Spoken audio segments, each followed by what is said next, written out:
और युद्ध के लिए खड़ा हो जा। इस प्रकार उपनिषद, ब्रह्म विद्या तथा योग शास्त्र रूप श्रीमद् भागवत गीता के श्री कृष्ण अर्जुन संवाद में ज्ञान, कर्म, संन्यास योग नाम का चौथा अध्याय संपूर्ण हुआ।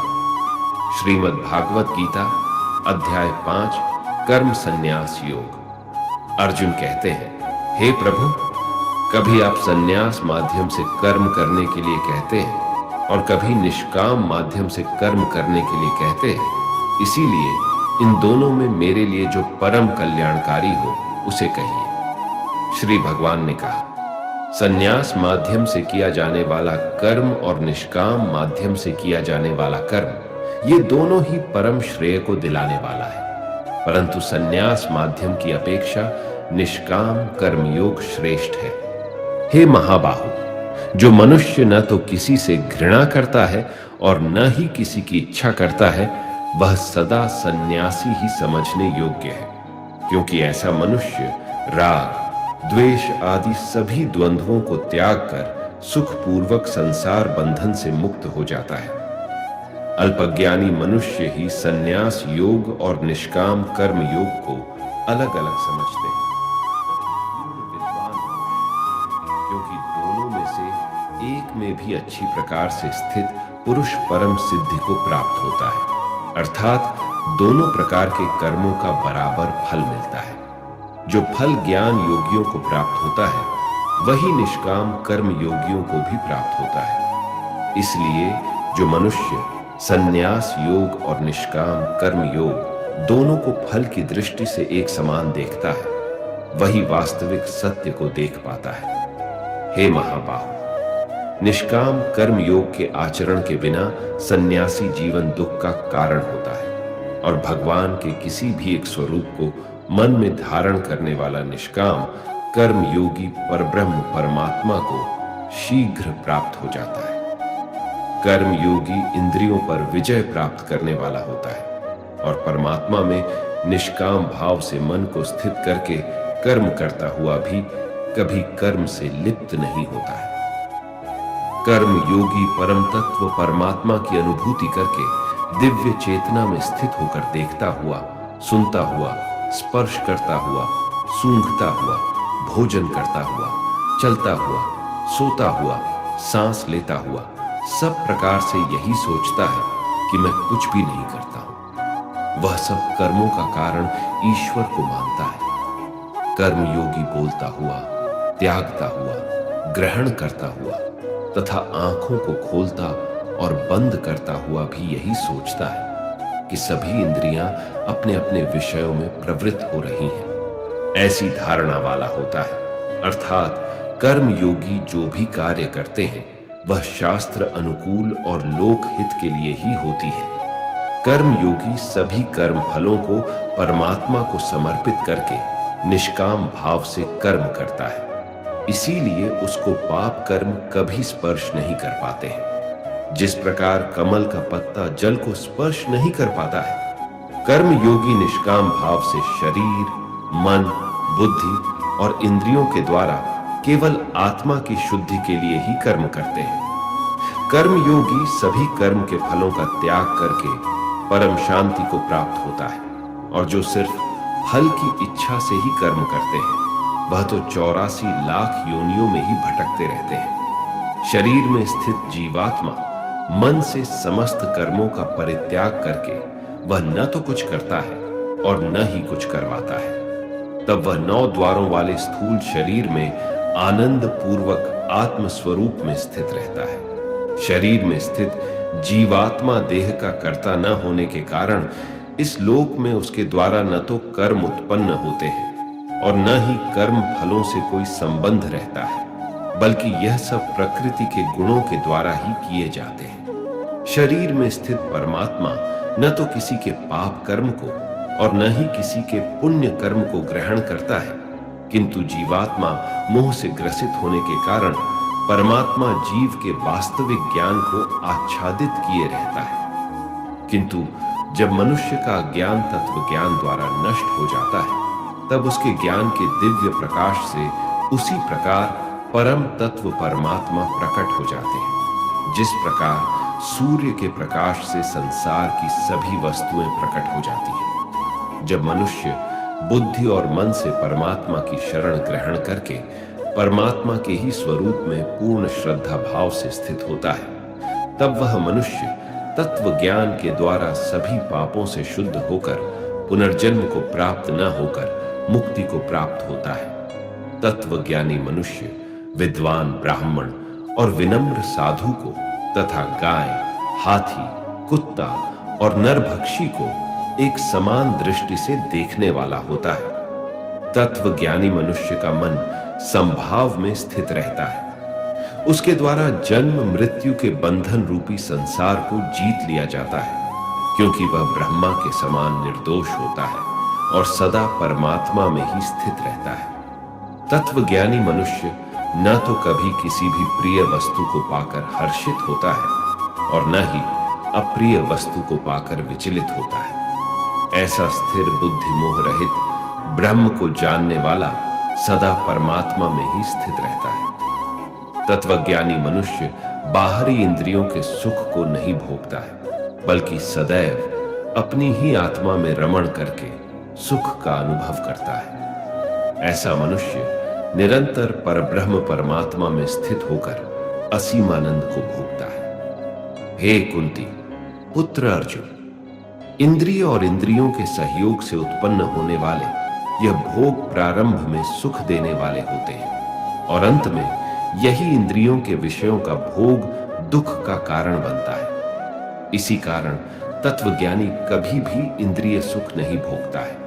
जो मनुष्य शरीर का अंत होने से पहले ही काम और क्रोध से उत्पन्न होने वाले वेग को सहन करने में समर्थ हो जाता है, वही मनुष्य योगी है और वही इस संसार में सुखी रह सकता है। जो मनुष्य अपनी आत्मा में ही सुख चाहने वाला होता है और अपने मन को अपनी ही आत्मा में स्थिर रखने वाला होता है, जो आत्मा में ही ज्ञान प्राप्त करने वाला होता है, वही मनुष्य योगी है और वही ब्रह्मा के साथ एक होकर परब्रह्म परमात्मा को प्राप्त होता है। जिनके सभी पाप और सभी प्रकार की दुविधाएं ब्रह्मा का स्पर्श करके मिट गई है, जो समस्त प्राणियों के कल्याण में लगे रहते हैं, वही ब्रह्मा ज्ञानी मनुष्य मन को आत्मा में स्थित करके परम शांति स्वरूप परमात्मा को प्राप्त करके मुक्त हो जाते हैं। जो मनुष्य सभी सांसारिक इच्छाओं को त्याग चुका है, जिसे हर काम हर वस्तु में सिर्फ परमात्मा ही दिखाई देता है,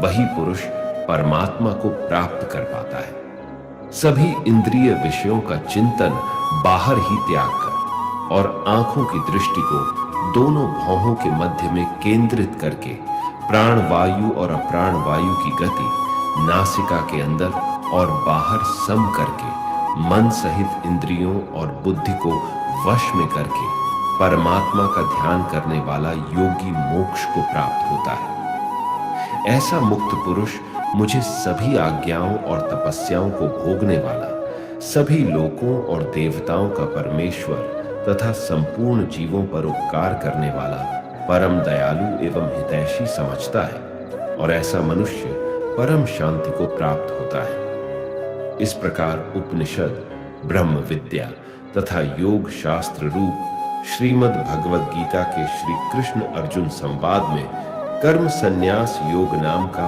5वां अध्याय संपूर्ण हुआ। श्रीमद् भागवत गीता अध्याय 6 आत्म संयम योग। इस अध्याय में श्री भगवान बताएंगे कि योग में स्थित मनुष्य के क्या क्या लक्षण होते हैं। यहाँ योग का मतलब है परमपिता परमेश्वर को प्राप्त करने के लिए किया जाने वाला कर्म। श्री भगवान कहते हैं, जो मनुष्य बिना किसी फल की इच्छा से अपना कर्तव्य समझकर कार्य करता है, वही सन्यासी है और वही योगी है। न तो अग्नि को त्यागने वाला ही सन्यासी होता है और न ही कार्यों को त्यागने वाला ही योगी होता है।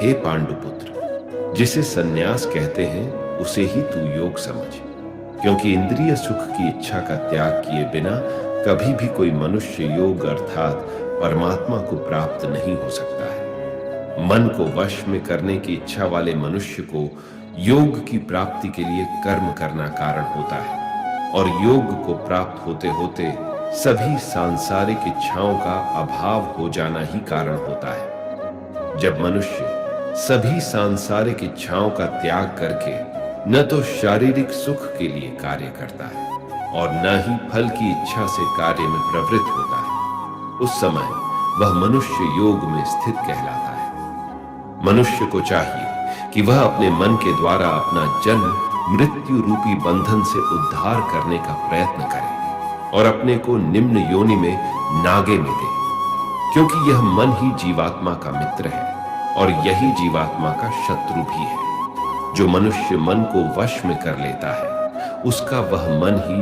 परम मित्र बन जाता है, लेकिन जो मनुष्य मन को वश में नहीं कर पाता है उसके लिए वह मन ही परम शत्रु के समान होता है।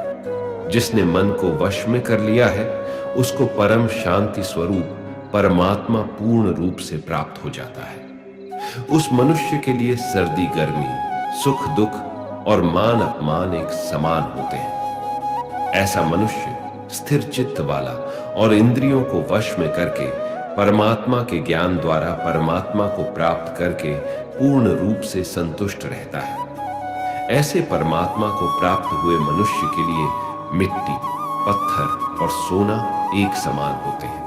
ऐसा मनुष्य स्वभाव से सभी का हित चाहने वाला, मित्रों और शत्रुओं में, तटस्थों और मध्यस्थों में, शुभ चिंतकों और ईर्ष्यालु में, पुण्यात्मा और पापात्मा में भी एक समान भाव रखने वाला होता है। ऐसा मनुष्य निरंतर मन सहित शरीर से किसी भी वस्तु के प्रति आकर्षित हुए बिना तथा किसी भी वस्तु का संग्रह किए बिना परमात्मा के ध्यान में एक ही भाव से स्थित रहने वाला होता है। योग के अभ्यास के लिए मनुष्य को एकांत स्थान में पवित्र भूमि में न तो बहुत ऊंचा और न ही बहुत नीचा, कुशा के आसन पर मुलायम वस्त्र या मृगछाला बिछाकर उस पर दृढ़ता पूर्वक बैठकर मन को एक बिंदु पर स्थित करके चित्त और इंद्रियों की क्रियाओं को वश में रखते हुए अंतकरण की शुद्धि के लिए योग का अभ्यास करना चाहिए।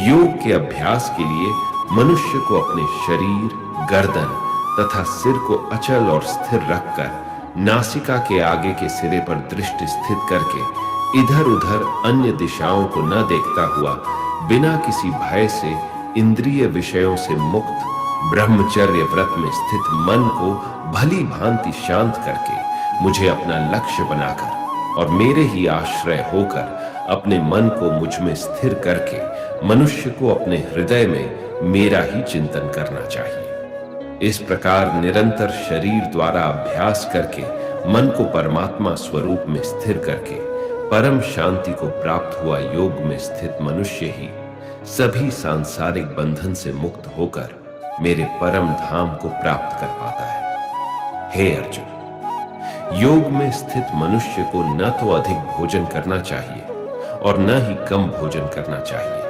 न ही अधिक सोना चाहिए और न ही सदा जागते रहना चाहिए। नियमित भोजन करने वाला, नियमित चलने वाला, नियमित जीवन निर्वाह के लिए कार्य करने वाला और नियमित सोने वाला योग में स्थित मनुष्य सभी सांसारिक कष्टों से मुक्त हो जाता है। योग में स्थित मनुष्य का योग के अभ्यास द्वारा मन जब आत्मा में स्थित परमात्मा में ही विलीन हो जाता है तब वह सभी प्रकार की सांसारिक इच्छाओं से मुक्त हो जाता है। उस समय वह पूर्ण रूप से योग में स्थिर कहा जाता है। उदाहरण के लिए, जिस प्रकार बिना हवा वाले स्थान में दीपक की लौ बिना इधर उधर हो स्थिर रहती है, उसी प्रकार योग में स्थित मनुष्य का मन निरंतर आत्मा में स्थित परमात्मा में स्थिर रहता है। योग के अभ्यास द्वारा जिस अवस्था में सभी प्रकार की मानसिक गतिविधियां रुक जाती हैं, उस समाधि रूपी अवस्था में मनुष्य अपनी ही आत्मा में परमात्मा को साक्षात्कार करके अपनी ही आत्मा में पूर्व संतुष्ट रहता है। तब वह अपनी शुद्ध चेतना द्वारा प्राप्त करने योग्य परम आनंद को शरीर से अलग जानता है और उस अवस्था में परम तत्व परमात्मा में स्थित वह योगी कभी भी विचलित नहीं होता है। परमात्मा को प्राप्त करके वह योग में स्थित मनुष्य परम आनंद को प्राप्त होकर इससे अधिक अन्य कोई सुख नहीं मानता हुआ भारी से भारी दुख में भी विचलित नहीं होता है। मनुष्य को चाहिए कि दृढ़ विश्वास के साथ योग का अभ्यास करते हुए सभी सांसारिक संसर्ग से उत्पन्न दुखों से बिना विचलित हुए योग समाधि में स्थित रहकर कार्य करे। मनुष्य को चाहिए कि मन में उत्पन्न होने वाली सभी सांसारिक इच्छाओं को पूर्ण रूप से त्याग कर और मन द्वारा इंद्रियों के समूह को सभी ओर से अपने वश में रखे। मनुष्य को चाहिए कि मन को आत्मा में स्थित करके परमात्मा के चिंतन के अलावा अन्य किसी वस्तु का चिंतन न करे। मनुष्य को चाहिए कि स्वभाव से स्थिर न रहने वाला और सदा चंचल रहने वाला ये मन जहां जहां भी प्रकृति में जाए वहां वहां से खींचकर अपनी आत्मा में ही स्थिर करे। योग में स्थित मनुष्य का मन जब परमात्मा में एक ही भाव में स्थिर रहता है और जिसकी राजगुण से उत्पन्न होने वाली कामनाएं भली प्रकार से शांत हो चुकी है, ऐसा योगी सभी पाप कर्मों से मुक्त होकर परम आनंद को प्राप्त करता है। इस प्रकार योग में स्थित मनुष्य निरंतर योगाभ्यास द्वारा सभी प्रकार के पापों से मुक्त होकर सुखपूर्वक परब्रह्म से एक ही भाव में स्थिर रहकर दिव्य प्रेम स्वरूप परम आनंद को प्राप्त करता है।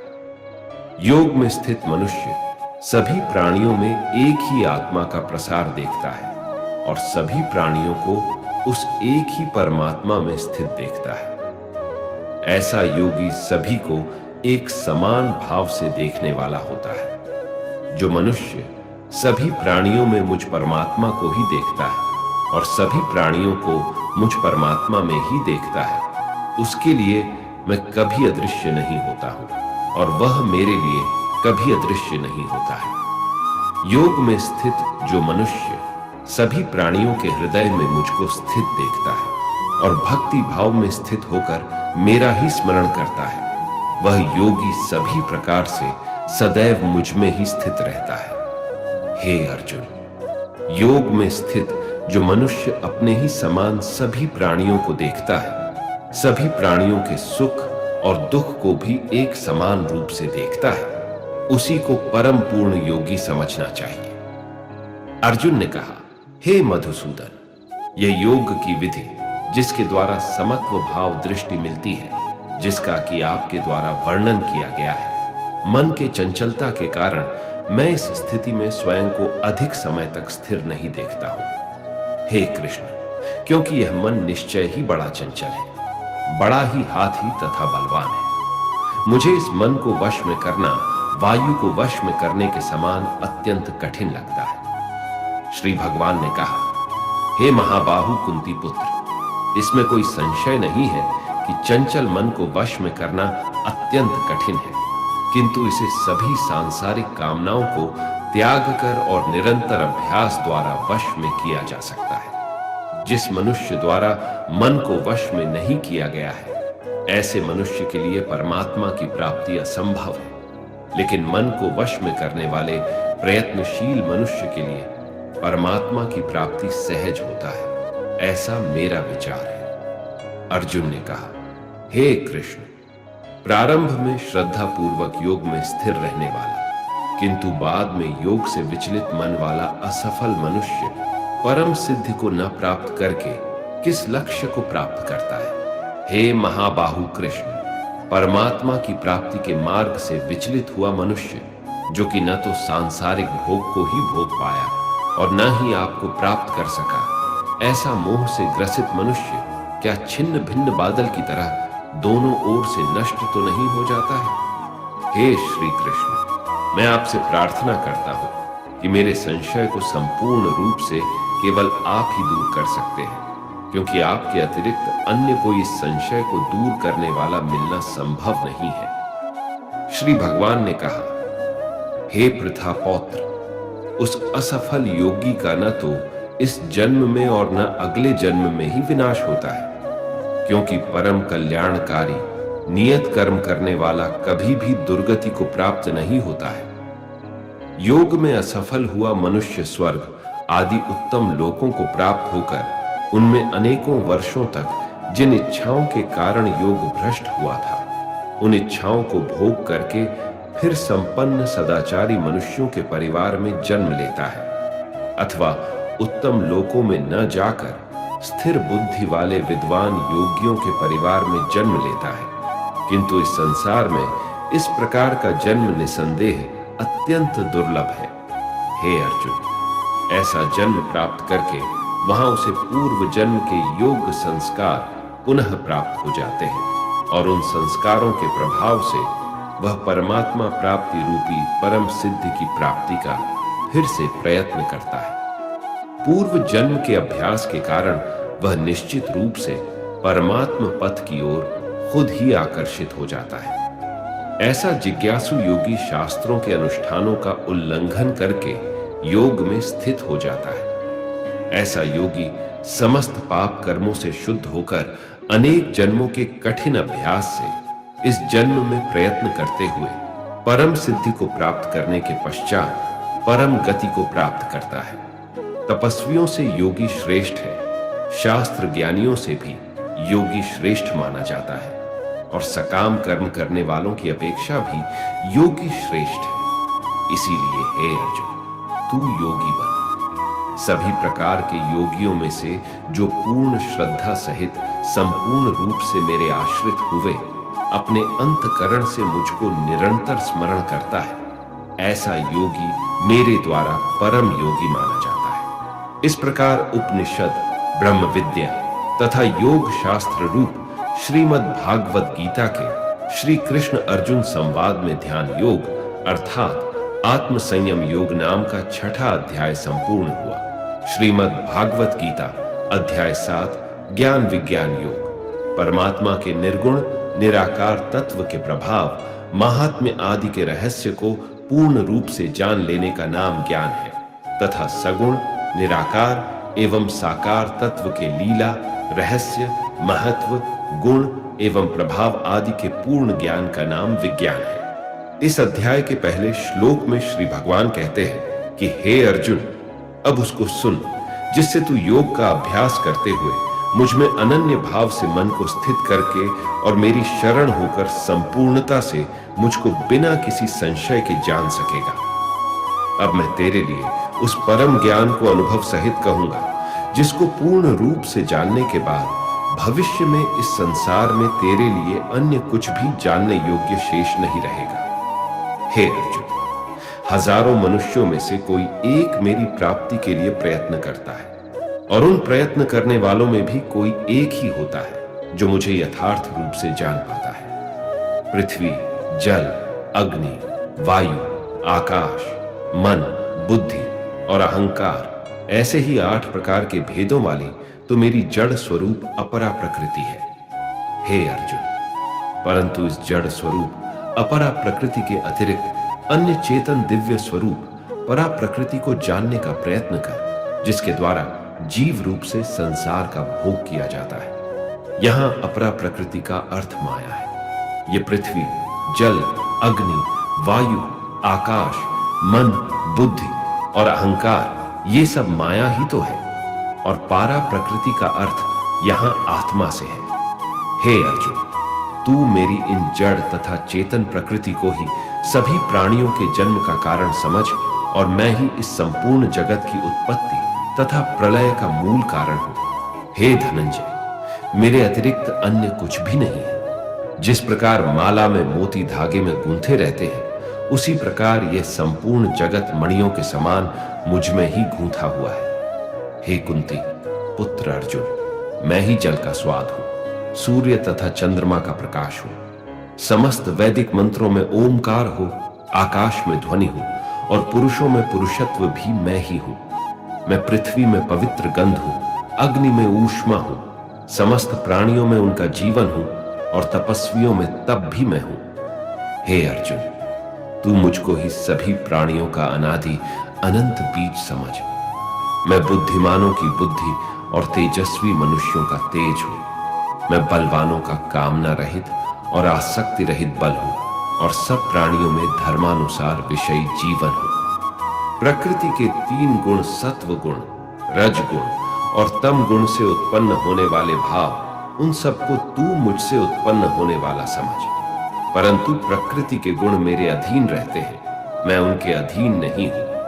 प्रकृति के इन तीनों गुणों से उत्पन्न भावों द्वारा संसार के सभी जीव मोहग्रस्त रहते हैं। इस कारण वे मुझ परम अविनाशी को नहीं जान पाते हैं। हे अर्जुन, इन तीनों दिव्य गुणों से युक्त मेरी माया को पार कर पाना असंभव है, परंतु जो मनुष्य मेरे शरणागत हो जाते हैं वह मेरी इस माया को आसानी से पार कर जाते हैं। मनुष्यों में अधर्मी और दुष्ट स्वभाव वाले मूर्ख लोग मेरी शरण ग्रहण नहीं करते हैं। ऐसे नास्तिक स्वभाव धारण करने वालों का ज्ञान मेरी माया द्वारा हर लिया जाता है। हे भरत श्रेष्ठ अर्जुन, उत्तम कर्म करने वाले अर्थात दुख से निवृत्ति चाहने वाले, अर्थार्थी अर्थात धन संपदा चाहने वाले, जिज्ञासु अर्थात केवल मुझे जानने की इच्छा वाले, और ज्ञानी अर्थात मुझे ज्ञान सहित जानने वाले, ऐसे 4 प्रकार के भक्त मेरा स्मरण करते हैं। इनमें से वह ज्ञानी सर्वश्रेष्ठ है जो सदैव अनन्य भाव से मेरी शुद्ध भक्ति में स्थित रहता है, क्योंकि ऐसे ज्ञानी भक्त को मैं अत्यंत प्रिय होता हूं और वह मुझे अत्यंत प्रिय होता है। यद्यपि यह चारों प्रकार के भक्त उदार हृदय वाले हैं, परंतु मेरे मत के अनुसार ज्ञानी भक्त तो साक्षात मेरा ही स्वरूप होता है, क्योंकि वह स्थिर मन बुद्धि वाला ज्ञानी भक्त मुझे अपना सर्वोच्च लक्ष्य जानकर मुझ में ही स्थित रहता है। अनेकों जन्मों के बाद अपने अंतिम जन्म में ज्ञानी मेरी शरण ग्रहण करता है। उसके लिए सभी के हृदय में स्थित सब कुछ मैं ही होता हूं। ऐसा महात्मा अत्यंत दुर्लभ होता है। जिन मनुष्यों का ज्ञान सांसारिक कामनाओं के द्वारा नष्ट हो चुका है, वे लोग अपने अपने स्वभाव के अनुसार पूर्व जन्मों के अर्जित संस्कारों के कारण प्रकृति के नियमों के वश में होकर अन्य देवी देवताओं की शरण में जाते हैं। मनुष्य अपनी श्रद्धा के अनुसार जिस भी देवी देवताओं का पूजन करते हैं, मैं उसकी श्रद्धा को उन्हीं देवी देवताओं के प्रति स्थिर कर देता हूं। वह भक्त सांसारिक सुख की कामनाओं से श्रद्धा से युक्त होकर उन देवी देवताओं की पूजा आराधना करते हैं और उसकी वह कामनाएं पूर्ण भी होती हैं, किंतु वास्तव में यह सभी इच्छाएं मेरे द्वारा ही पूरी की जाती हैं। परंतु उन अल्प बुद्धि वालों को प्राप्त हुआ फल क्षणिक होता है और भोगने के बाद समाप्त हो जाता है। देवताओं को पूजने वाले देवलोक को प्राप्त होते हैं, किंतु मेरे भक्त मेरे परम धाम को ही प्राप्त होते हैं। बुद्धिहीन मनुष्य मुझ अप्रकट परमात्मा को मनुष्य की तरह जन्म लेने वाला समझते हैं, इसलिए वह मेरे सर्वश्रेष्ठ अविनाशी स्वरूप के परम प्रभाव को नहीं समझ पाते। मैं सभी के लिए प्रकट नहीं हूं, क्योंकि मैं अपनी योग माया द्वारा आच्छादित रहता हूं। इसलिए ये मूर्ख मनुष्य मुझ अविनाशी परमात्मा को नहीं समझ पाते हैं। हे अर्जुन, मैं भूत, वर्तमान और भविष्य के सभी प्राणियों को जानता हूं, लेकिन वास्तविकता में मुझे कोई नहीं जानता। हे भरतवंशी, संसार में सभी प्राणी इच्छा, द्वेष आदि द्वंद्वों से उत्पन्न मोह के कारण जन्म लेकर पुनः मोह को प्राप्त होते हैं। परंतु जिस मनुष्य ने पूर्व जन्मों में और इस जन्म में पुण्य कर्म किए हैं तथा उसके सभी पाप पूर्ण रूप से नष्ट हो चुके हैं, वह दृढ़ संकल्प के साथ मेरी भक्ति करके मोह आदि सभी द्वंद्वों से मुक्त हो जाते हैं। जो मनुष्य मेरी शरण होकर वृद्धावस्था और मृत्यु से मुक्ति पाने की इच्छा करता है, ऐसे मनुष्य उस ब्रह्मा को, परमात्मा को और उसके सभी कर्मों को पूरी तरह से जानते हैं। जो मनुष्य मुझे अध्यभूत अर्थात संपूर्ण जगत का कर्ता, अधिदैव अर्थात संपूर्ण देवताओं का नियंत्रक तथा अधियज्ञ अर्थात संपूर्ण फलों का भोक्ता समझता है और जिसका मन निरंतर मुझ में स्थित रहता है, वह मनुष्य मृत्यु के समय में भी मुझे जानता है और मेरे परम धाम को प्राप्त होता है। इस प्रकार उपनिषद, ब्रह्म विद्या तथा योग शास्त्र रूप श्रीमद् भागवत गीता के श्री कृष्ण अर्जुन संवाद में ज्ञान विज्ञान योग नाम का 7वां अध्याय संपूर्ण हुआ। श्रीमद् भागवत गीता अध्याय 8 अक्षर ब्रह्मा योग। अर्जुन के 7 प्रश्नों के उत्तर। अर्जुन पूछते हैं, हे पुरुषोत्तम, यह ब्रह्मा क्या है? आध्यात्म क्या है? कर्म क्या है? अधिभूत किसे कहते हैं और अधिदैव कौन कहलाते हैं?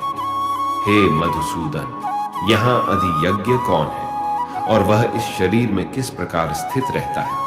और शरीर के अंत समय में आत्मा संयमी अर्थात योग युक्त मनुष्यों द्वारा आपको किस प्रकार जाना जाता है? श्री भगवान ने कहा, जो अविनाशी है वही ब्रह्मा है, अर्थात आत्मा ही ब्रह्मा है और आत्मा में स्थिर भाव ही अध्यात्म कहलाता है तथा जीवों के वह भाव जो कि अच्छे या बुरे संकल्प उत्पन्न करते हैं, उन भावों का मिट जाना ही कर्म कहलाता है।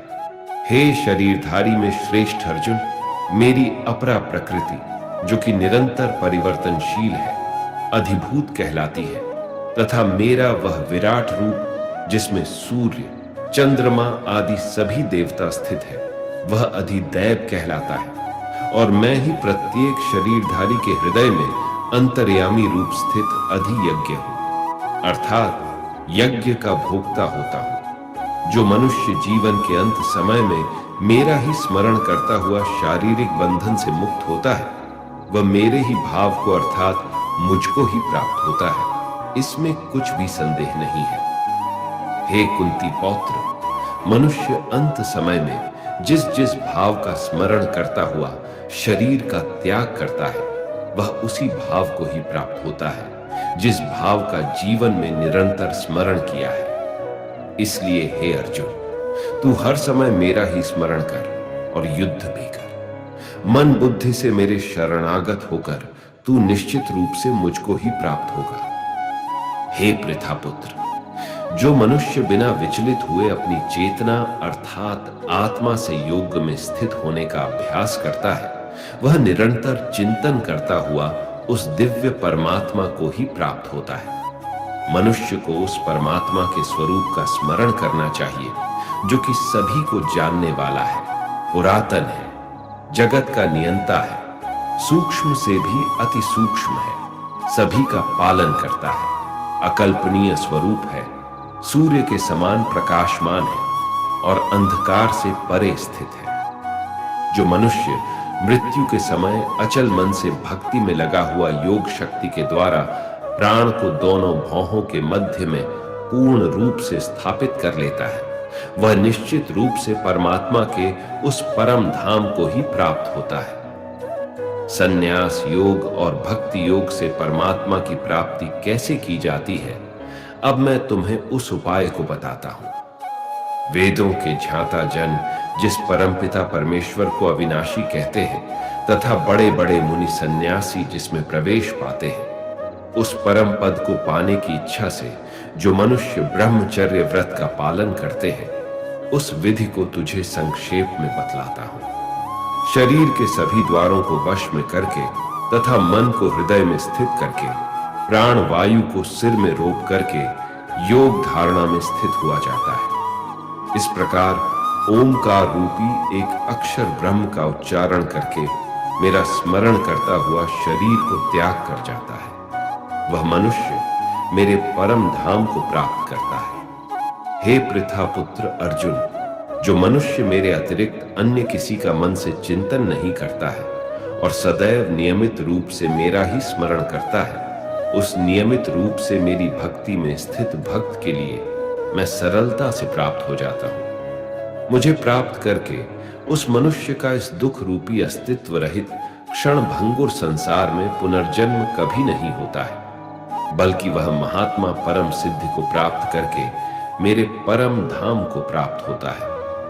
हे अर्जुन, इस ब्रह्मांड में निम्न लोक से ब्रह्मलोक तक के सभी लोकों में सभी जीव जन्म मृत्यु को प्राप्त होते रहते हैं, किंतु हे कुंती पुत्र अर्जुन, मुझे प्राप्त करके मनुष्य का पुनर्जन्म कभी नहीं होता है। जो मनुष्य 1000 चतुर्युगों का ब्रह्मा का दिन और 1000 चतुर्युगों की ब्रह्मा की रात्रि को जानते हैं, वह मनुष्य समय के तत्व को वास्तविकता से जानने वाले होते हैं।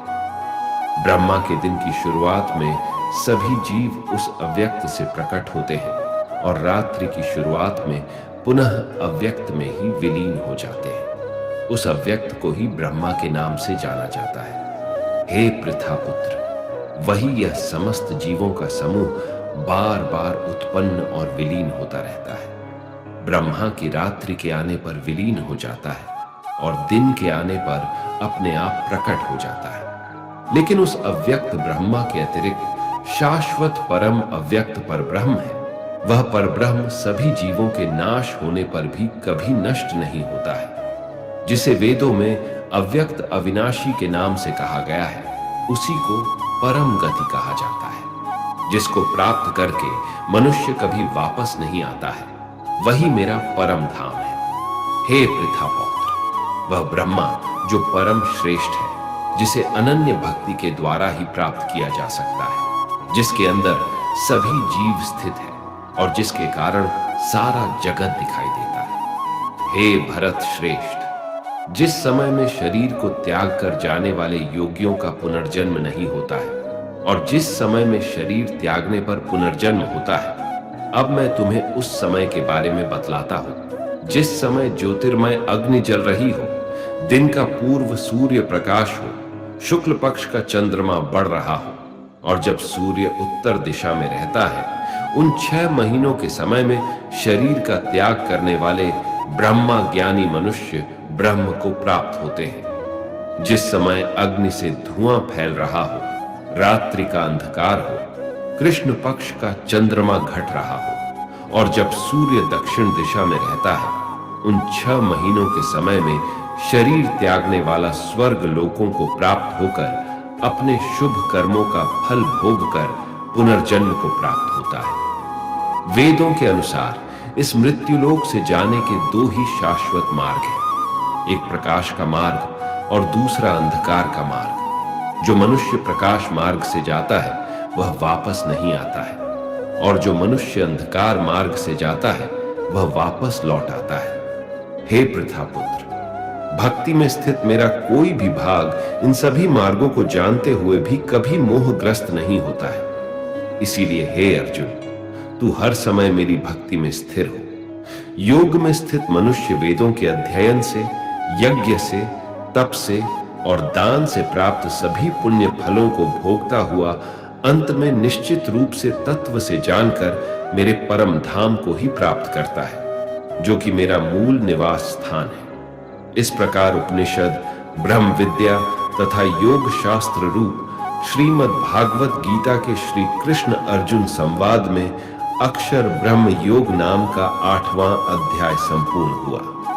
श्रीमद् भगवद गीता अध्याय 9 राज विद्या योग। श्री भगवान ने कहा, हे अर्जुन, अब मैं तुच्छ ईर्ष्या न करने वाले के लिए इस परम गोपनीय ज्ञान को अनुभव सहित कहता हूं, जिसको जानकर तू इस दुख रूपी संसार से मुक्त हो सकेगा। यह ज्ञान सभी विद्याओं का राजा, सभी गोपनीयों से भी अति गोपनीय, परम पवित्र, परम श्रेष्ठ है।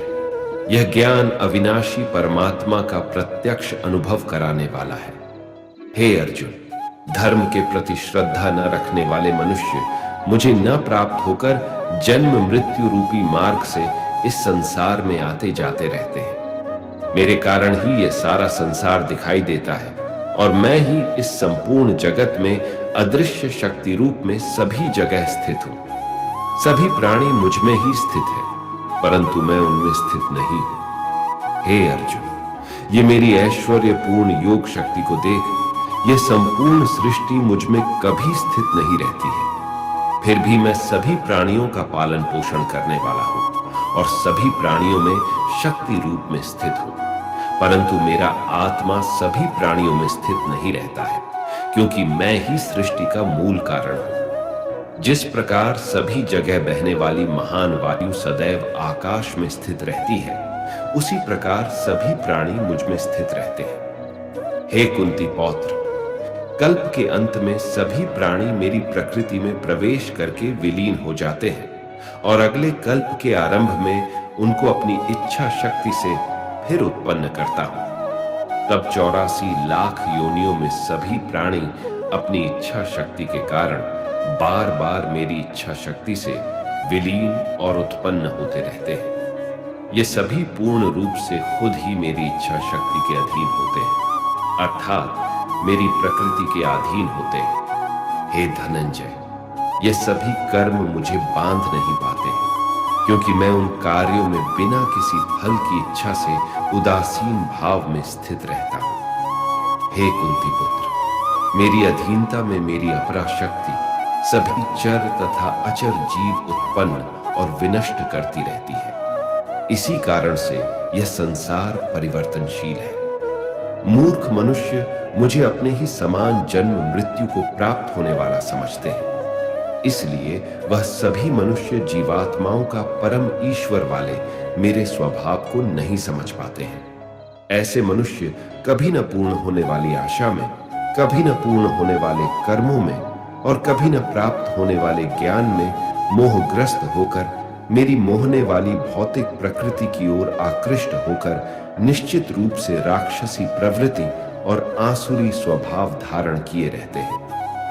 हे पृथापुत्र, मोह से मुक्त हुए महापुरुष दैवीय स्वभाव को धारण करके मेरी शरण ग्रहण करते हैं और मुझको सभी जीवात्माओं का उद्गम जानकर अनन्य भाव से मुझ अविनाशी का स्मरण करते हैं। ऐसे महापुरुष दृढ़ संकल्प से प्रयत्न करके निरंतर मेरे नाम और महिमा का गुणगान करते हैं और सदैव मेरी भक्ति में स्थिर होकर मुझे बार बार प्रणाम करते हुए मेरी पूजा करते हैं। कुछ मनुष्य ज्ञान के अनुशीलन द्वारा यज्ञ करके, कुछ मनुष्य मुझे एक ही तत्व जानकर, कुछ मनुष्य अलग अलग तत्व जानकर अनेक विधियों से निश्चित रूप से मेरे वैश्व स्वरूप की ही पूजा करते हैं। हे अर्जुन, मैं ही वैदिक कर्मकांड को करने वाला हूं, मैं ही यज्ञ हूं, मैं ही पितरों को दिए जाने वाला तर्पण हूं, मैं ही जड़ी बूटी रूप में औषधि हूं, मैं ही मंत्र हूं, मैं ही घृत हूं, मैं ही अग्नि हूं और मैं ही हवन में दी जाने वाली आहुति हूं। इस संपूर्ण ब्रह्मांड का मैं ही पालन करने वाला पिता हूं, मैं ही उत्पन्न करने वाली माता हूं, मैं ही मूल स्रोत दाता हूं, मैं ही इसे धारण करने वाला हूं, मैं ही पवित्र करने वाला ओंकार शब्द हूं, मैं ही ऋग्वेद, सामवेद और यजुर्वेद हूं, मैं ही सभी प्राप्त होने वाला परम लक्ष्य हूं, मैं ही सभी का भरण पोषण करने वाला हूं, मैं ही सभी का स्वामी हूं, मैं ही सभी के अच्छे बुरे कर्मों को देखने वाला हूं, मैं ही सभी का परम धाम हूं, मैं ही सभी की शरण स्थली हूं, मैं ही सभी से प्रेम करने वाला घनिष्ठ मित्र हूं, मैं ही सृष्टि को उत्पन्न करने वाला हूं, मैं ही सृष्टि का संहार करने वाला हूं, मैं ही सभी का स्थिर आधार हूं, मैं ही सभी को आश्रय देने वाला हूं और मैं ही सभी का अविनाशी कारण हूं। हे अर्जुन, मैं ही सूर्य रूप में तप कर जल को भाप रूप में रोककर बारिश रूप में उत्पन्न होता हूं, मैं ही निश्चित रूप से अमर तत्व हूं, मैं ही मृत तत्व हूं, मैं ही सत्य रूप में तत्व हूं और मैं ही असत्य रूप में पदार्थ हूं। जो मनुष्य तीनों वेदों के अनुसार यज्ञों के द्वारा मेरी पूजा करके सभी पापों से पवित्र होकर स्वर्ग लोकों की प्राप्ति के लिए प्रार्थना करते हैं, वह मनुष्य अपने पुण्य के फल स्वरूप इंद्र लोक में जन्म को प्राप्त होकर स्वर्ग में देवी देवताओं वाले सुखों को भोगते हैं। वह जीवात्मा उस विशाल स्वर्ग लोक के सुखों का भोग करके पुण्य फलों के समाप्त होने पर इस मृत्यु लोक में पुनः जन्म को प्राप्त होते हैं। इस प्रकार तीनों वेदों के सिद्धांतों का पालन करके सांसारिक सुख की कामना वाले मनुष्य बार बार जन्म और मृत्यु को प्राप्त होते रहते हैं। जो मनुष्य एकमात्र मुझे लक्ष्य मानकर अनन्य भाव से मेरा ही स्मरण करते हुए कर्तव्य कर्म द्वारा पूजा करते हैं, जो सदैव निरंतर मेरी भक्ति में लीन रहता है, उस मनुष्य की सभी जरूरतें और सुरक्षा की जिम्मेदारी मैं स्वयं निभाता हूं। हे कुंती पुत्र, जो भी मनुष्य श्रद्धा पूर्वक भक्ति भाव से अन्य देवी देवताओं को पूजा करते हैं, वह भी निश्चित रूप से मेरी ही पूजा करते हैं, किंतु उनका वह पूजा करना अज्ञानता पूर्ण मेरी प्राप्ति की विधि से अलग त्रुटिपूर्ण होता है। मैं ही निश्चित रूप से समस्त यज्ञों का भोग करने वाला हूं और मैं ही स्वामी हूं, परंतु वह मनुष्य मेरे वास्तविक स्वरूप को तत्व से नहीं जानते। इसलिए वह कामनाओं के कारण पुनर्जन्म को प्राप्त होते हैं। जो मनुष्य देवताओं की पूजा करते हैं वह देवताओं को प्राप्त होते हैं। जो अपने पूर्वजों की पूजा करते हैं वह पूर्वजों को प्राप्त होते हैं। जो भूतों की पूजा करते हैं वह उन भूतों के कुल को प्राप्त होते हैं। परंतु जो मनुष्य मेरी पूजा करते हैं वह मुझे ही प्राप्त होते हैं। जो मनुष्य एक पत्ता, एक फूल, एक फल, थोड़ा सा जल और कुछ भी निष्काम भक्ति भाव से अर्पित करता है, उस शुद्ध भक्त का निष्काम भक्ति भाव से अर्पित किया हुआ सभी कुछ मैं स्वीकार करता हूं। हे कुंती पुत्र, तू जो भी कर्म करता है, जो भी खाता है, जो भी हवन करता है, जो भी दान देता है और जो भी तपस्या करता है, उस सभी को मुझे समर्पित करते हुए कर। इस प्रकार तू समस्त अच्छे और बुरे कर्मों के फलों के बंधन से मुक्त हो जाएगा और मन से सभी सांसारिक कर्मों को त्याग कर मन को परमात्मा में स्थिर करके विशेष रूप से मुक्त होकर मुझे ही प्राप्त होगा। मैं सभी प्राणियों में समान रूप से स्थित हूं। सृष्टि में न किसी से द्वेष रखता हूं और न ही कोई मेरा प्रिय है। परंतु जो मनुष्य शुद्ध भक्ति भाव से मेरा स्मरण करता है तब वह मुझ में स्थित रहता है और मैं भी निश्चित रूप से उसमें स्थित रहता हूं। यदि कोई भी अत्यंत दुराचारी मनुष्य अनन्य भाव से मेरा निरंतर स्मरण करता है तो वह निश्चित रूप से साधु ही समझना चाहिए, क्योंकि वह संपूर्ण रूप से मेरी भक्ति में ही स्थित है। हे अर्जुन, वह शीघ्र ही मन से शुद्ध होकर धर्म का आचरण करता हुआ चिरस्थायी परम शांति को प्राप्त होता है। इसलिए तू निश्चित होकर घोषित कर दे कि मेरा भक्त कभी नष्ट नहीं होता है। हे पृथापुत्र, स्त्री, वैश्य, शूद्र, भूत, पिशाच कोई भी हो, वह भी मेरी शरण ग्रहण करके मेरे परम धाम को ही प्राप्त होते हैं। तो फिर पुण्यात्मा ब्राह्मणों, भक्तों और राजर्षि क्षत्रियों का तो कहना ही क्या है।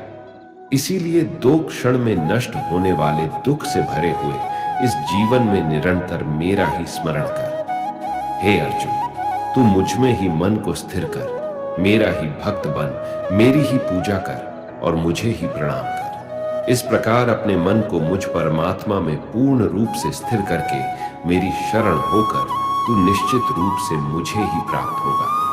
इस प्रकार उपनिषद, ब्रह्म विद्या तथा योग शास्त्र रूप श्रीमद् भागवत गीता के श्री कृष्ण अर्जुन संवाद में राज विद्या योग नाम का 9वां अध्याय संपूर्ण हुआ। श्रीमद् भागवत गीता अध्याय 10 विभूति योग, भगवान के ऐश्वर्य का वर्णन। श्री भगवान ने कहा, हे महाबाहु अर्जुन, तू मेरे परम प्रभावशाली वचनों को फिर से सुन, क्योंकि मैं तुझे अत्यंत प्रिय मानता हूं। इसलिए तेरे हित के लिए कहता हूं। मेरे ऐश्वर्य के प्रभाव को न तो कोई देवतागण जानते हैं और न ही कोई महान ऋषि गण ही जानते हैं, क्योंकि मैं ही सभी प्रकार से देवताओं और महर्षियों को उत्पन्न करने वाला हूं। जो मनुष्य मुझे जन्म मृत्यु रहित, आदि अंत रहित और सभी लोगों का महान ईश्वरीय रूप को जान जाता है, वह मृत्यु को प्राप्त होने वाला मनुष्य मोह से मुक्त होकर सभी पापों से मुक्त हो जाता है। हे अर्जुन, संशय को मिटाने वाली बुद्धि, मोह से मुक्ति दिलाने वाला ज्ञान, क्षमा का भाव, सत्य का आचरण, इंद्रियों का नियंत्रण, मन की स्थिरता, सुख दुख की अनुभूति, जन्म मृत्यु का कारण, भय अभय की चिंता, अहिंसा का भाव, समानता का भाव, संतुष्ट होने का स्वभाव, तपस्या की शक्ति, दानशीलता का भाव और यश अपयश की प्राप्ति में जो भी कारण होते हैं, ये सभी मनुष्यों के अनेकों प्रकार के भाव मुझसे ही उत्पन्न होते हैं। 7 महान ऋषि और उनसे भी पहले उत्पन्न होने वाले 4 सनकादि कुमारों तथा स्वयंभू मनु आदि, ये सभी मेरे मन की इच्छा शक्ति से उत्पन्न हुए हैं। संसार के सभी लोकों के समस्त जीव इन्हीं की ही संतानें हैं। जो मनुष्य मेरी इस विशेष ऐश्वर्य पूर्व योग शक्ति को तत्व सहित जानता है, वह स्थिर मन से मेरी भक्ति में स्थित हो जाता है। इसमें किसी भी प्रकार का संदेह नहीं है। मैं ही संपूर्ण जगत की उत्पत्ति का कारण हूं और मुझसे ही संपूर्ण जगत की क्रियाशीलता है। इस प्रकार मानकर विद्वान मनुष्य अत्यंत भक्ति भाव से मेरा ही निरंतर स्मरण करते हैं। जिन मनुष्यों के चित्त मुझ में स्थिर रहते हैं और जिन्होंने अपना जीवन मुझको ही समर्पित कर दिया है, वह भक्तजन आपस में एक दूसरे को मेरा अनुभव कराते हैं। वह भक्त मेरा ही गुणगान करते हुए निरंतर संतुष्ट रहकर मुझ में ही आनंद की प्राप्ति करते हैं। जो सदैव अपने मन को मुझ में स्थित रखते हैं और प्रेम पूर्वक निरंतर मेरा स्मरण करते हैं, उन भक्तों को मैं वह बुद्धि प्रदान करता हूं जिससे वह मुझको ही प्राप्त होते हैं। हे अर्जुन, उन भक्तों पर विशेष कृपा करने के लिए उनके हृदय में स्थित आत्मा के द्वारा उनके अज्ञान रूपी अंधकार को ज्ञान रूपी दीपक के प्रकाश से दूर करता हूं। अर्जुन ने कहा, हे कृष्ण, आप परमेश्वर हैं, आप परब्रह्म हैं, आप परम आश्रयदाता हैं, आप परम शुद्ध चेतना हैं, आप शाश्वत पुरुष हैं, आप दिव्य हैं, आप अजन्मा हैं, आप समस्त देवताओं के भी आदिदेव और आप ही सर्वत्र व्याप्त हैं। हे कृष्ण, जो अब आप स्वयं मुझे बता रहे हैं, ये तो सभी ऋषिगण आसित, देवन और व्यास तथा देवर्षि नारद भी कहते हैं। हे केशव, जो यह सब कुछ आप मुझे बता रहे हैं, उसे मैं पूर्ण सत्य रूप से स्वीकार करता हूं। हे प्रभु, आपके स्वरूप को न तो देवतागण और न ही असरगंज जान सकते हैं। हे पुरुषोत्तम, हे संपूर्ण ब्रह्मांड के स्वामी, हे समस्त देवताओं के देव, हे समस्त प्राणियों को उत्पन्न करने वाले, हे सभी प्राणियों के ईश्वर, एकमात्र आप ही अपने आप को जानते हैं, या फिर वही जान पाता है जिसकी अंतरात्मा में प्रकट होकर आप अपना ज्ञान कराते हैं। हे कृष्ण, कृपा करके आप अपने उन अलौकिक ऐश्वर्यपूर्ण स्वरूपों को विस्तार से कहिए जिसे कहने में केवल आप ही समर्थ हैं, जिन ऐश्वर्यों द्वारा आप इन सभी लोकों में व्याप्त होकर स्थित हैं।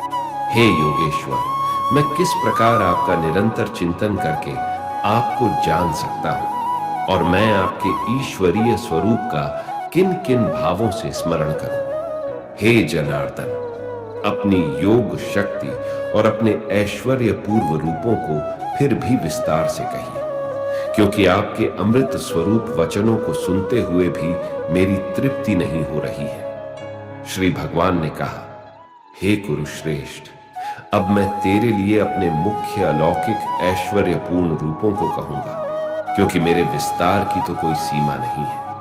हे अर्जुन, मैं समस्त प्राणियों के हृदय में स्थित आत्मा हूं और मैं ही सभी प्राणियों की उत्पत्ति का, मैं ही सभी प्राणियों के जीवन का और मैं ही सभी प्राणियों की मृत्यु का कारण हूं। मैं सभी आदित्यों में विष्णु हूं, मैं सभी ज्योतियों में प्रकाशमान सूर्य हूं, मैं सभी मरुतों में मरीचि नामक वायु हूं और मैं ही सभी नक्षत्रों में चंद्रमा हूं। मैं सभी वेदों में सामवेद हूं, मैं सभी देवताओं में स्वर्ग का राजा इंद्र हूं, सभी इंद्रियों में मन हूं और सभी प्राणियों में चेतना स्वरूप जीवन शक्ति हूं।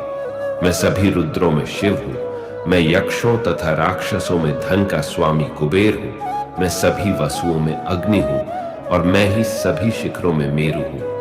हे पार्थ, सभी पुरोहितों में मुख्य बृहस्पति मुझे ही समझ।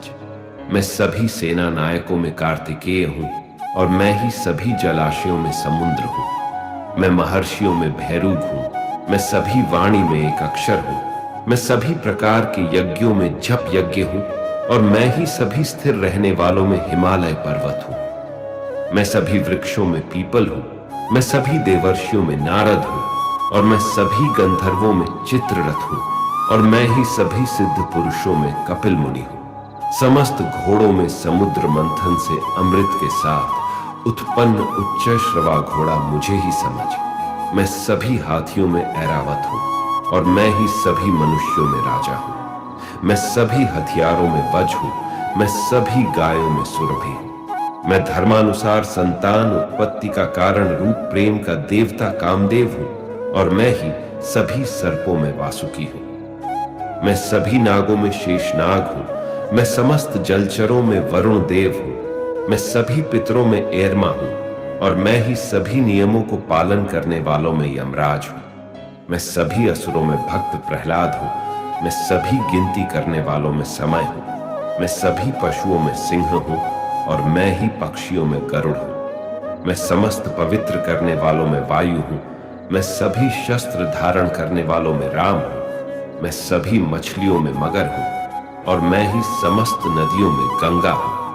हे अर्जुन, मैं ही समस्त सृष्टियों का आदि, मध्य और अंत हूं। मैं सभी विद्याओं में ब्रह्म विद्या हूं और मैं ही सभी तर्क करने वालों में निर्णायक सत्य हूं। मैं सभी अक्षरों में ओमकार हूं। मैं ही सभी समासों में द्वंद्व हूं। मैं कभी न समाप्त होने वाला समय हूं और मैं ही सभी को धारण करने वाला विराट स्वरूप हूं। मैं ही सभी को नष्ट करने वाली मृत्यु हूं। मैं ही भविष्य में सभी को उत्पन्न करने वाली सृष्टि हूं। स्त्रियों वाले गुणों में कीर्ति, सौंदर्य, वाणी की मधुरता, स्मरण शक्ति, बुद्धि, धारणा और क्षमा भी मैं ही हूं। मैं सामवेद की गाने वाली श्रुतियों में बृहत साम हूं। मैं छंदों में गायत्री छंद हूं। मैं महीनों में मार्गशीर्ष और मैं ही ऋतुओं में वसंत हूं। मैं चलने वालों का जुवा हूं।